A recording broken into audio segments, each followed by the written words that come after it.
Hello guys, and welcome back to another cold episode. On today's episode, we're taking a look back at Orcust, or more specifically, taking a look back at Orcust Fiendsmith.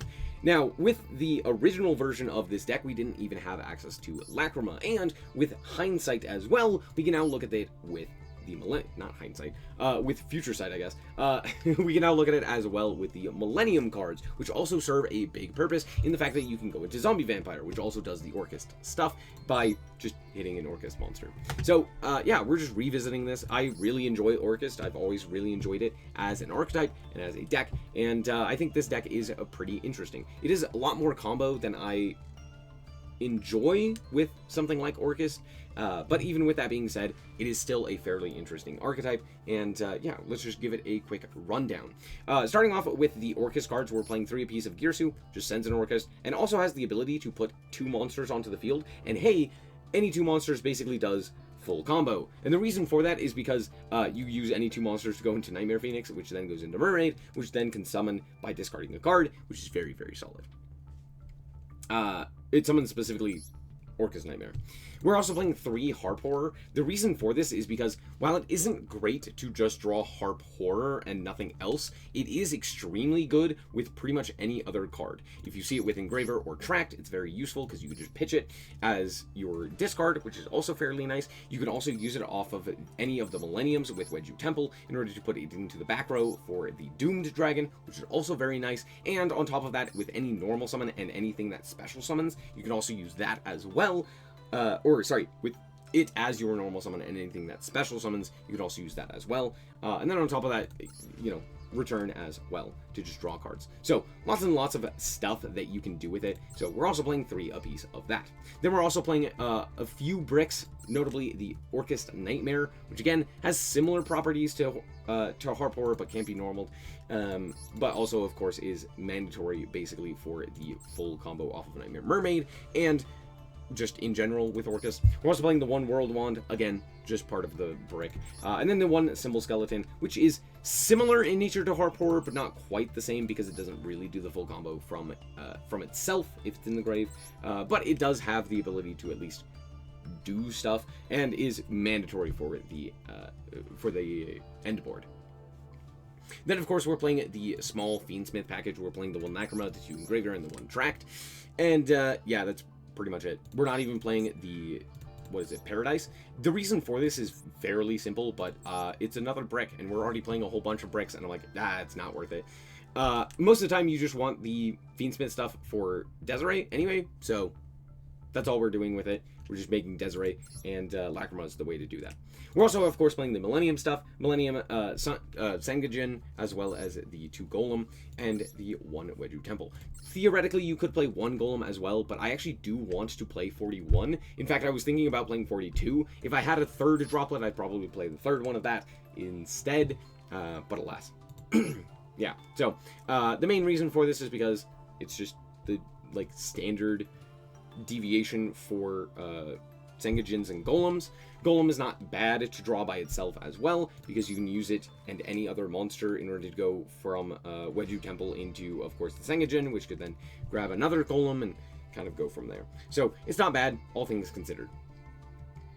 Yeah, and that's pretty much it in terms of engines. The rest are just hand traps. We're playing 3 Droll. Notably, Droll is also an answer to Maxi, because the only decks that care about the Droll after Maxi, like our own Droll after Maxi, is the Millennium stuff, because you would go Millennium, you would go Sangajin to search up Golem, and then Golem wouldn't be able to search the Wedju Temple, which does matter, but it also doesn't, because that's any 2 monsters, which goes either into the Fiendsmith stuff, which you can do full Fiendsmith combo off of and not care about the Droll, or you could do the Mermaid stuff as well off of the Nightmare Phoenix and do all of that combo, which also doesn't care about Droll, which is one of the things that makes it so powerful.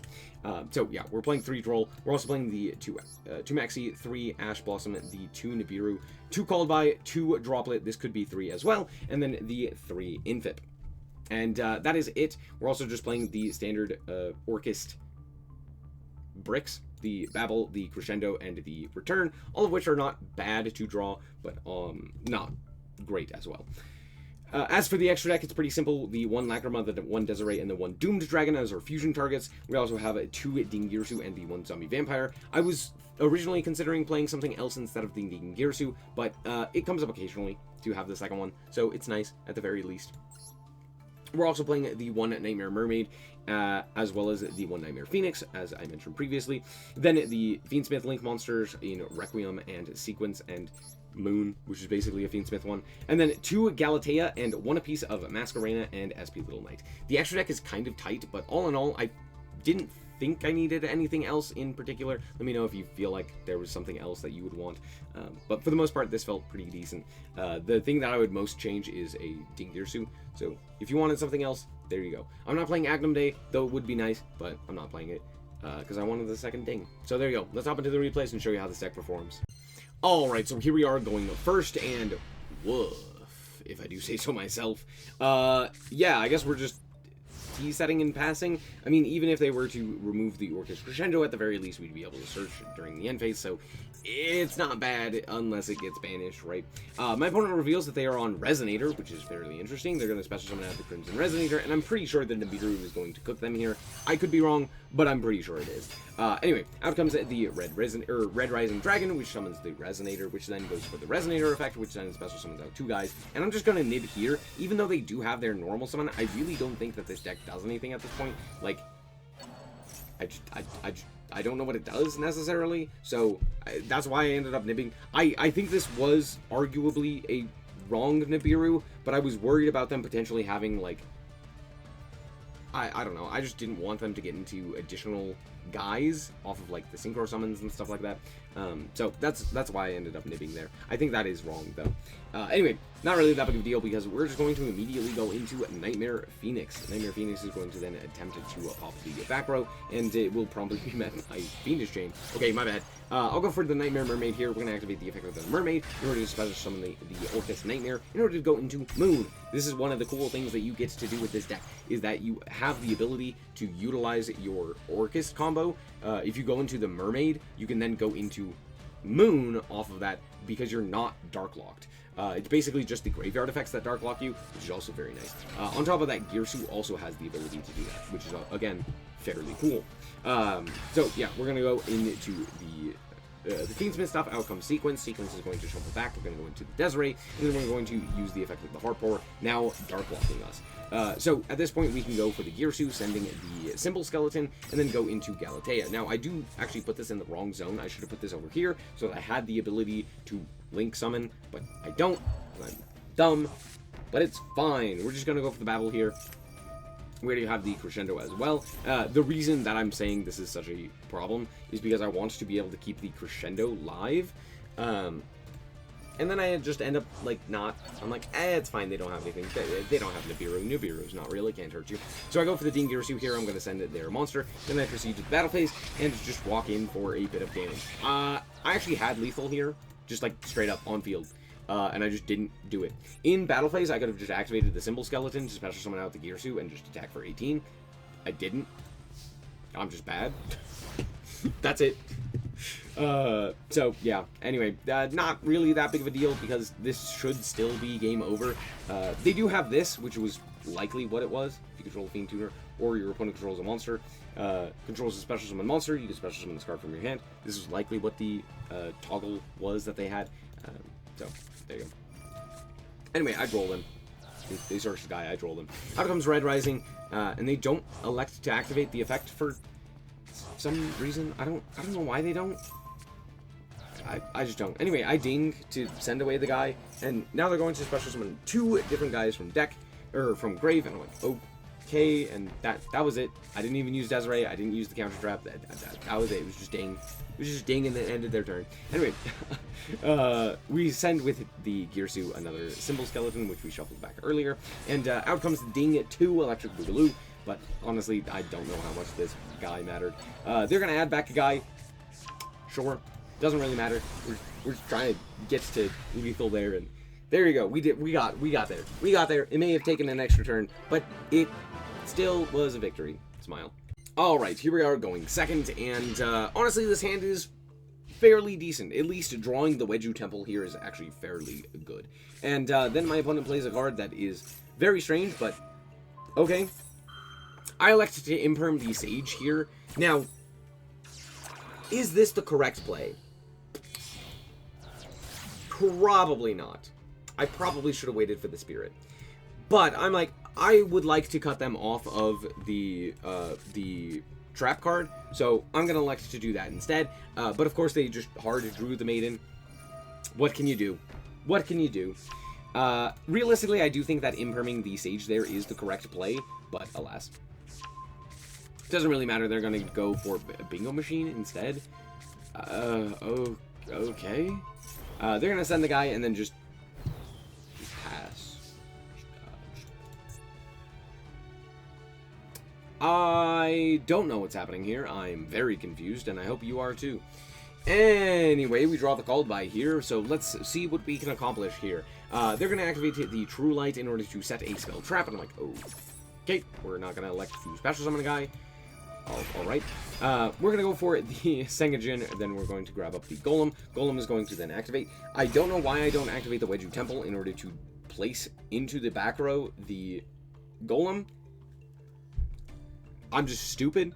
But that's okay, because we just get to make Nightmare Phoenix here. We're going to go for the Nightmare Phoenix. I'm going to try to pop the set card, which was Dogmatic of Punishment?